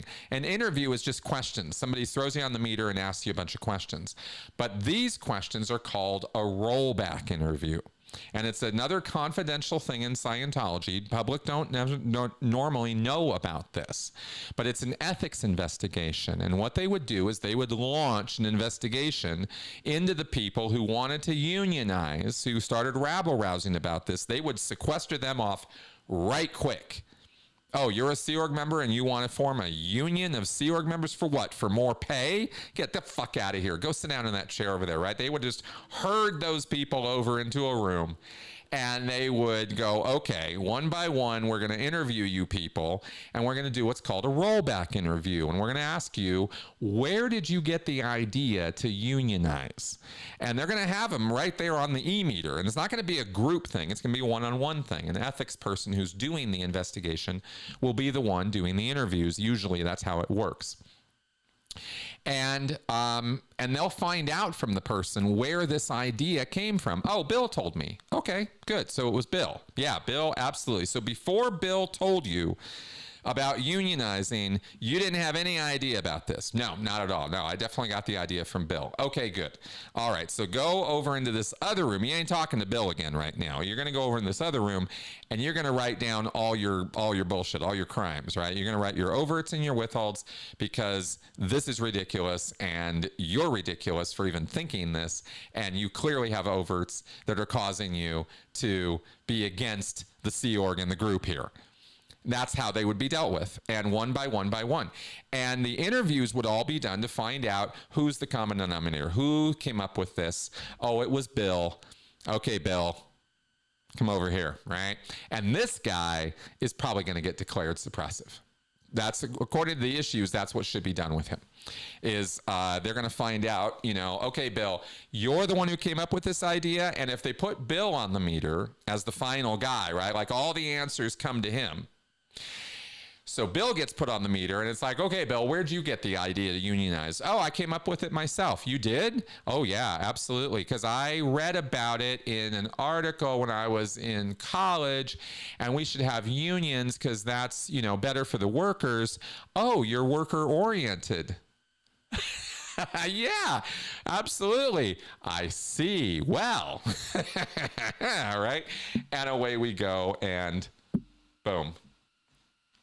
So, yeah, Bill was never heard from again. That's exactly right, Leslie. So that's what would happen there. Okay, ex-witness Vernon. Is it true that Leah is getting divorced because her husband couldn't handle her outspoken position on Scientology anymore? What? You got me. Leah doesn't share with me the reasons why she does things in her life at that level. I know Leah. I'm friends with Leah, but not like that. So I don't have any idea. And quite honestly, if I did, this would be the last place I'd be sharing it. Okay. I value that relationship greatly, and I don't overshare when it comes to Leah. So this is the first time literally even hearing about this. So Vernon, so I can't answer one way or the other. But I hope my answer makes sense as to why I wouldn't answer it anyway. All right, Michael Yoder, in a 1955 lecture on gray Dianetics, LRH was obsessed with pain-drug-hypnosis being done by everyone from psychs to nurses, and that only Scientology could cure it. Thoughts? Yeah, I got some thoughts.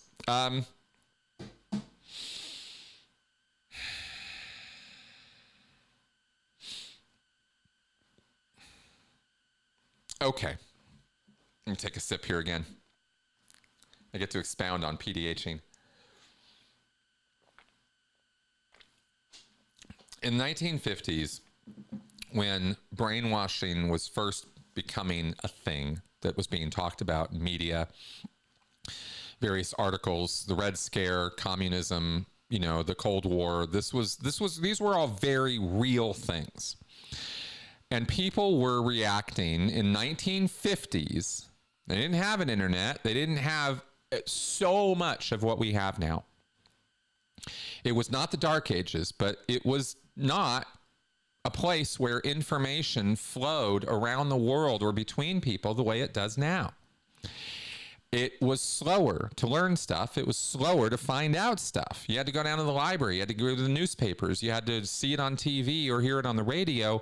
And you had to actively go find the information if you wanted it. Very, very little information was just throwing itself at you. And I stress all of this because it created a mindset in people where if they heard a rumor about something or heard about something, that was it. That's all they got. And they had to fill in the blanks themselves based on whatever information they already had or could get from those immediately around them. Who's around them? Their friends, their family. That's it. That's all they got. So the ability to get the truth of something back then was significantly harder than it is now. That all being said, people were more... Actually, I'm going to pull back that statement. I'm not going to say that. But I will say that it was harder to get the straight dope on stuff, okay? So Hubbard puts forward an idea that there is a mechanism or way of brainwashing a person. And people have already kind of been hearing about this brainwashing thing. This is getting around. There were communists. There was televised confessions from prisoners of war, right? Korean War, other conflicts, the Chinese Revolution. There were people who seemingly were becoming entirely different versions of themselves, and people could not understand this or understand why or how somebody could do that. Like how could that be? That it was scaring them. Because if it could happen to him, it could happen to, like how, especially when people don't understand how this stuff works. And very few people in the 1950s understood much of psychology. Not like, we know a lot more now. They knew what they knew, but they didn't know enough to be able to understand this. And certainly at the layperson level, they didn't get it at all. So Hubbard was able to put forward an idea in Science to Survival, 1951, and further expound on it in these later lectures, going all the way up to 1955 and later, talking about a method of brainwashing or idea enforcing, right, mind domination, using pain and drugs and hypnosis. And he called it PDHing, or pain-drug-hypnosis, right? Giving somebody drugs, hypnotizing them, and hurting them all at once in one fell session. And the commands you could instill in somebody would then be subliminally, subconsciously enforced and acted out. And this gray Dianetics, that Hubbard also called this earlier black Dianetics. It was it's this corruption of this Dianetic idea that, that through pain and unconsciousness, you could install ideas in people's minds. Basically, that's what Dianetics says. It's not true, but that's one of the assertions of it. So if you knock somebody out and say a bunch of things to them, then later on they could act on those words. That's the assertion from Hubbard. Again, it's been proven to not be true. But there you go. So pain-drug-hypnosis was this big thing that became a scare within the Scientology culture and community, or Dianetics culture, really, because it started even pre-Scientology. But that's what it was. And Hubbard did make claims that it was way more common than people had earlier suspected, or that he had earlier suspected. Like he would have any idea. But he said that. And he asserted that many, many times, to the point that he himself, Hubbard, in 1960 or 61, he had to write an issue to debunk his own exaggerated claims about PDHing. And he talked about how you could be PDH'd by a cat, and how somebody had made a claim in a session that they had been PDH'd by a cat. And Hubbard, that was fit to be tied. He was really pissed about that. No, that's absolutely bullshit. Nobody could ever be PDH'd by a cat. That's the most ridiculous thing ever. And it's simply, you are misreading the materials and the e-meter to think that that would ever be possible. And he wrote this whole issue about it, right? So that's how far PDHing went in the Scientology world. In the bubble world, it was a very real thing, especially back in the 1950s. It only really comes out now. There's an auditor specialist course that trains somebody in how to detect and deal with someone who has been PDH. There's a list that is used in Scientology, and there's a needle. It's interesting. There's a kind of a needle phenomena that's supposed to indicate that somebody has been implanted. It's a floating needle. You know, you got that floating needle that it goes back and forth like this, right? And I'll do this little bit on the ends where I kind of do this little hip dancing sort of thing. But imagine it bangs, but it's still floating, but the ends kind of bang a little bit. It's kind of abrupt on the ends. That is supposed to be an FN that's not floating, that sort of pings on both ends, and that's supposed to indicate an implant. We've already talked about the e-meter and how ridiculous it is, but that's something Scientology auditors are trained to look for.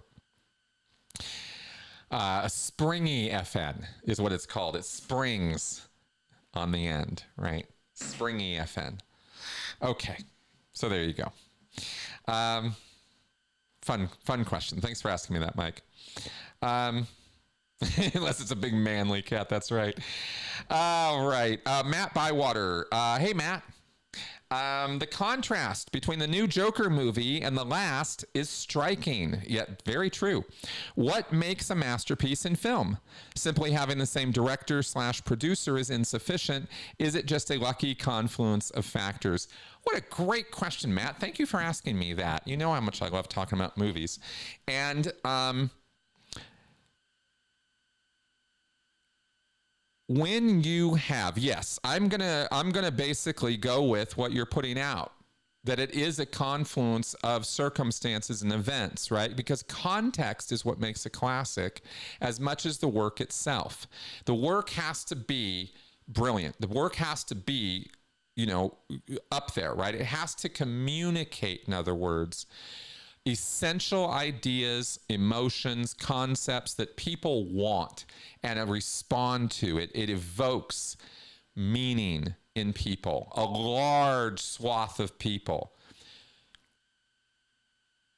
have significant emotions and responses to that work of art. And in this case, cinema, a film. The same, classic idea applies to paintings or music in the same way, right?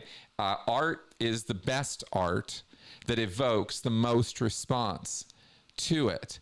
It doesn't even have to be the right response, but it has to evoke a response. And when it is evoking very, very good responses, shall we say, right? Then you have what people start thinking about as a classic, because it continues to evoke those responses over time. One generation gets it, but then the next one does too, and the next and the next and the next, right? And that's how you have these things. That's one way of saying how you have a classic. So you can see that how I frame this idea is from the point of view of the audience, not the filmmakers. The filmmakers don't have to be at the top of their class or at the top of their game to produce a classic movie. Of course, some movies are classic in ways that others aren't. So we could talk about Citizen Kane, Gone with the Wind, right? These level of classics, 2001: A Space Odyssey, would be another like genre classic, like a kind of film that's never really gonna go away. It's the kind of film that people just can't stop watching. But it's the audience that's producing that status in the film. It's not the filmmakers who went, I'm gonna make a classic, and proceed to do so and do it 100% of the time. Even Spielberg didn't pull that off, right? Some of Spielberg's stuff is shit, but some of it is classic. It's never going anywhere, right? So it's not up to the filmmakers, producers, directors, writers, actors as to whether they're making a classic or not. It's the product of all of them together, somehow creating something that evokes so much response in so many people that they can't forget about it or put it away. And that's what makes a classic as far as I'm concerned. So there's my film. Yeah, there's some film commentary for you today. Thanks for asking about that, Matt. Young Matador, when cults start circling the wagons and favoring second gens and whale donators above new members, does that spell the end for any expansion plans they may have had? Yeah, it absolutely does. And that's exactly where Scientology's at, which is why I say they're pulling in their flippers and contracting. And that's a natural outgrowth of incompetent leadership that cannot expand the organization and therefore has to turn internal facing and cannibalize its existing field, as we used to say in Scientology, right? That was a Hubbard term, cannibalizing the field, because you have an existing field of people, your existing members, and if you just focus on that and their progeny, then you're going to have an ever shrinking outfit. You have to bring in new blood.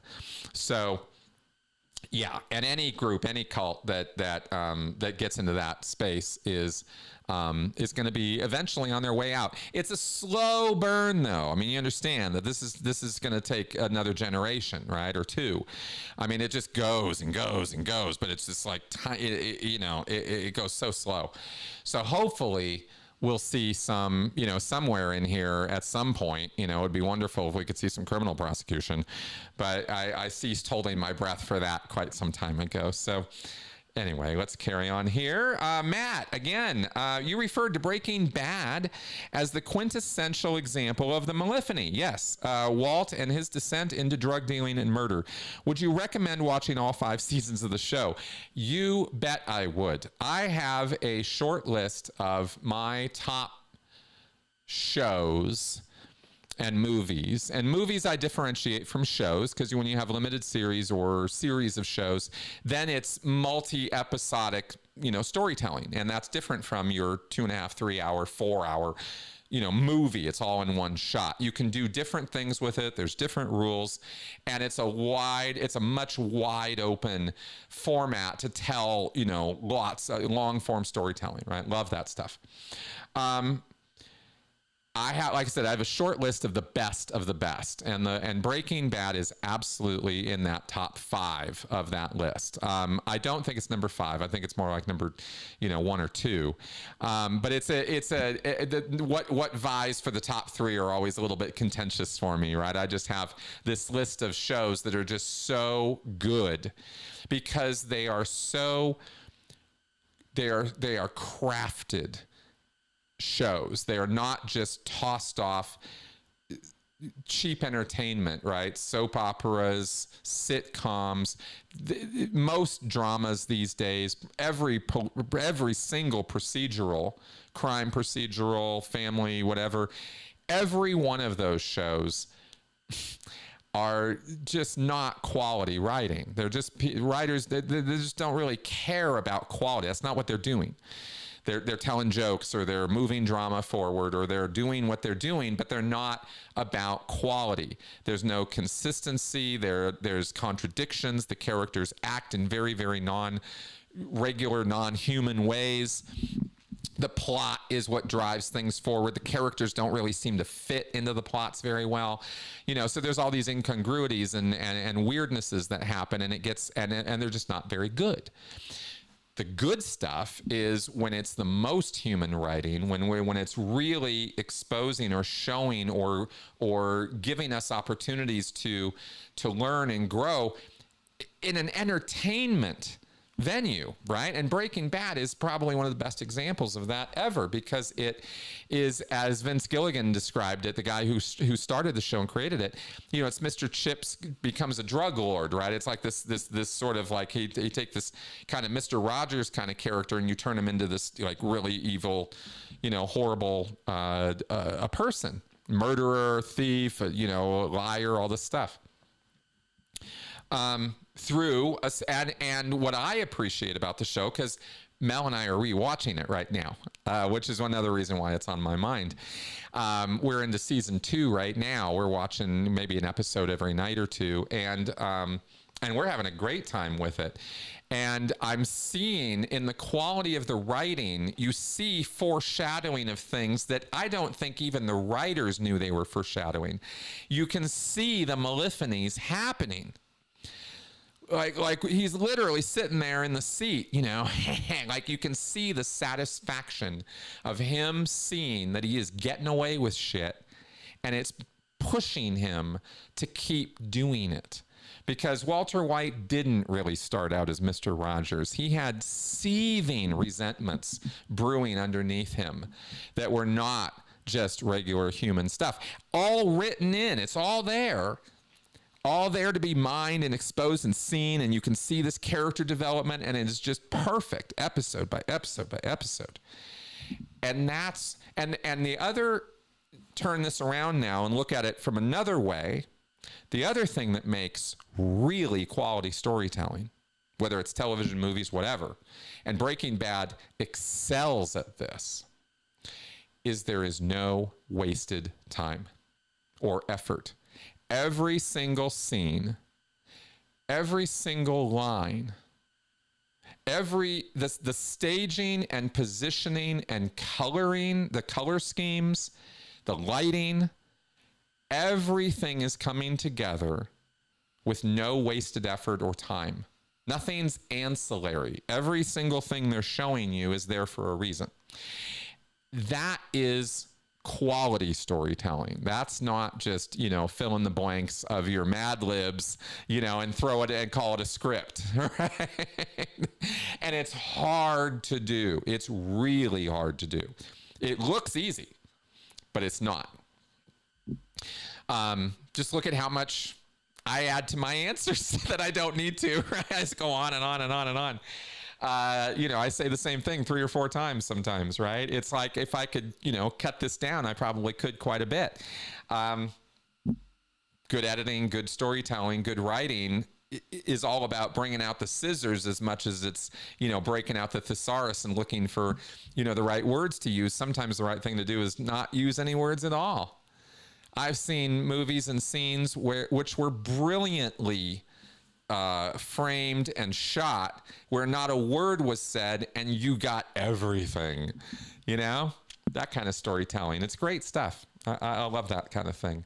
So I would definitely recommend all 5 seasons of that. And then the next seasons, I think 6 seasons of Better Call Saul. I think both of those shows go back to back and is some of the most quality television ever made. Absolutely. All right.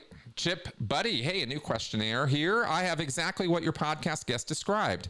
Regular epiphanies, proselytizing my beliefs, wanting to change people. Should I seek help? No, that sounds like regular human stuff. Not at all. None of that sounds sociopathic. You're all good. Thanks, Trip. Okay, Apollo SB124. Would a Scientologist say that they struggle with depression, quote unquote, or be allowed to fundraise for a mental health charity?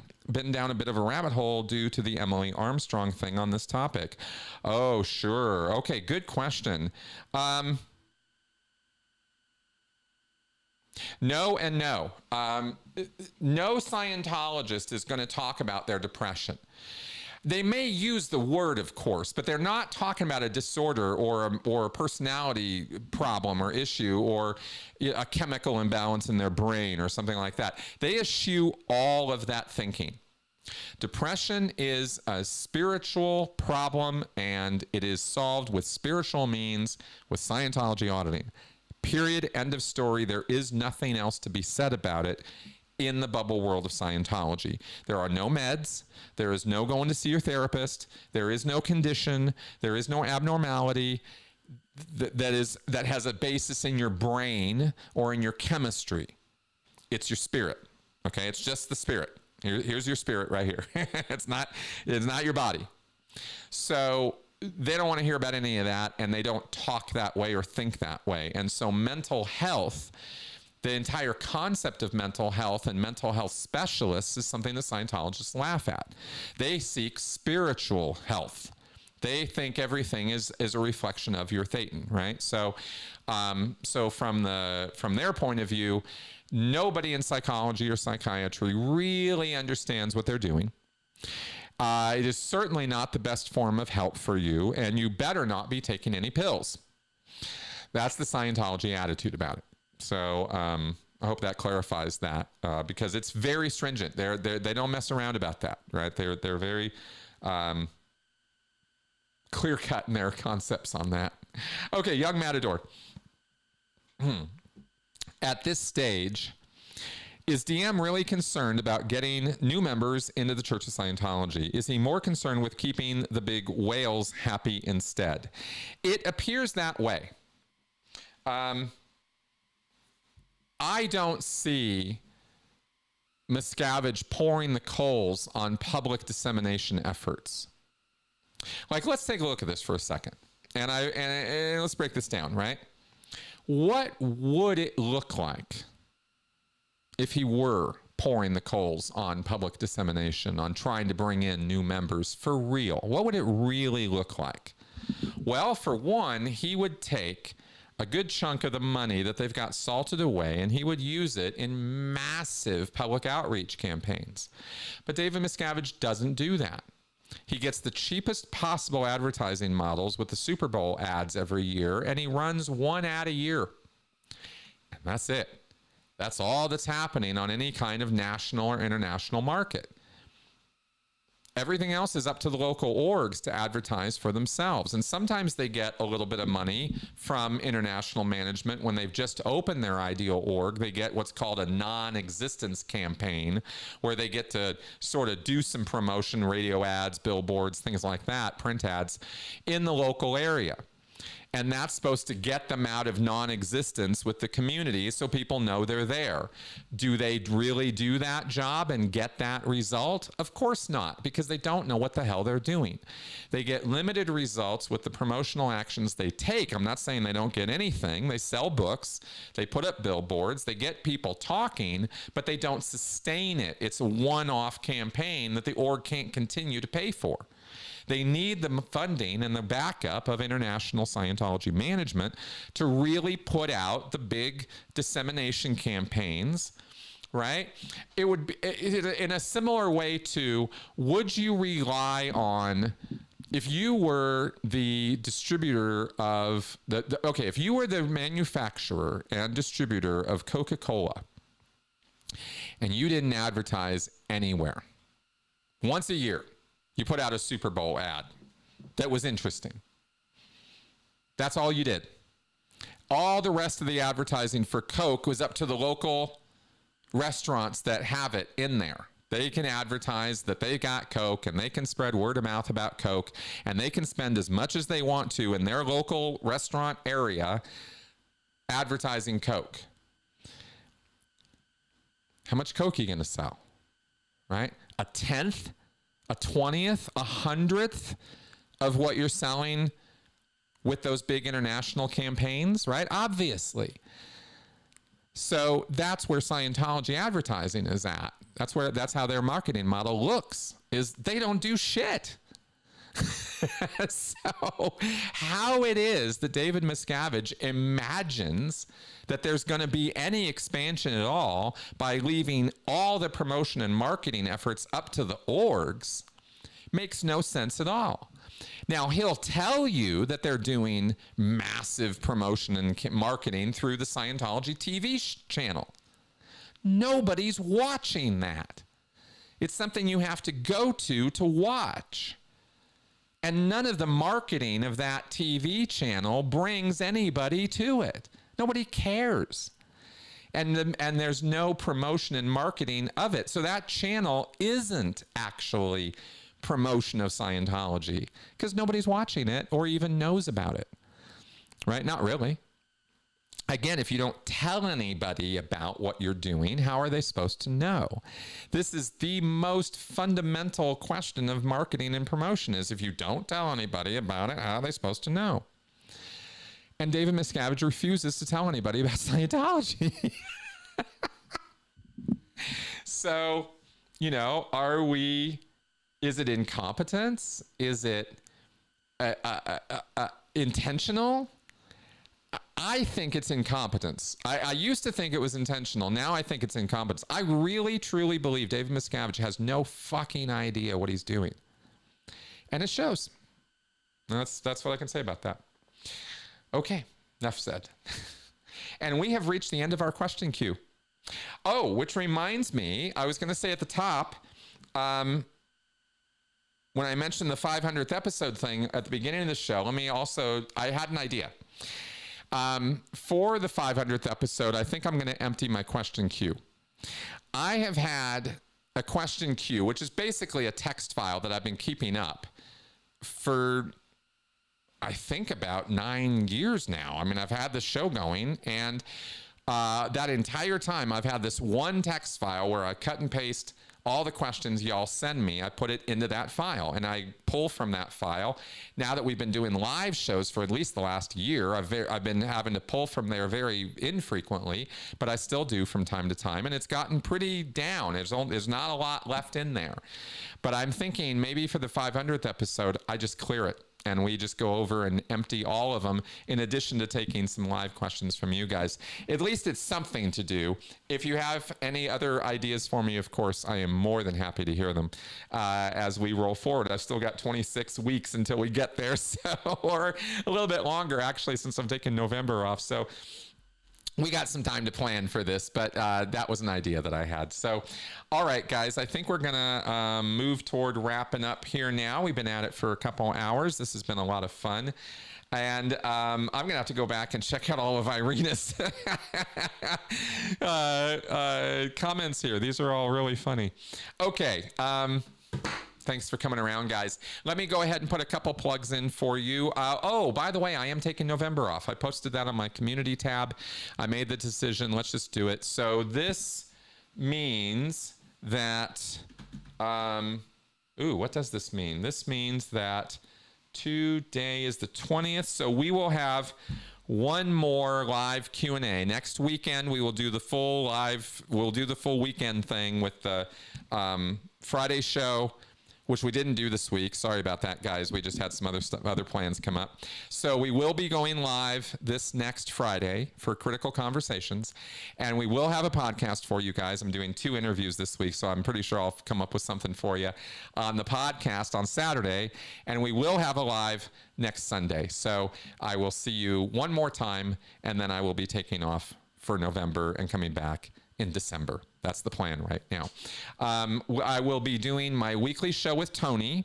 Oddly, ironically, whatever, we're not doing that this week, but normally we hit it every week. And so I will continue doing that show through November. That'll be the only thing I'll keep posting.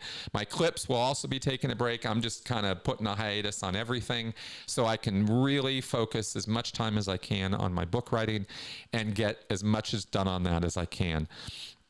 time to, knuckle down and power on that thing and see what I can do.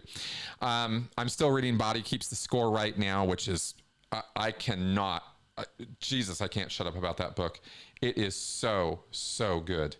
I knew it was good. I knew I was going to enjoy reading this book, but geez, every page is almost, is like a revelation.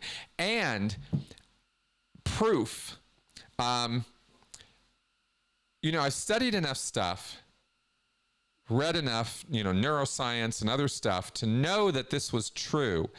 But now I can point to a book where I've made assertions about some things over the years, and I can just point to this book now and go, it's all in there, which is great. Because it used to be, well, it was in this paper and this person said, and this, now I can just go, no, it's all in Body Keeps the Score. I know a lot about trauma. I've learned an awful lot over the years about trauma. Most cult survivors do. I'm not on any pedestal, but man, I knew a lot, but holy cow, this book is like the instruction manual on it. It's really, really good stuff. So yeah, I've been telling everybody to read it. And thank you very much, you guys, for supporting me in my efforts here to take a break and take some time off. I really appreciate it. Like I said, I'll see you next week. So we'll do this one more time, and then I'll give you my my send off for the month. But thanks very much for your support, for your for the care that you showing up on my channel and supporting my work and all of that. I really appreciate it. I'll see you guys soon. Bye bye.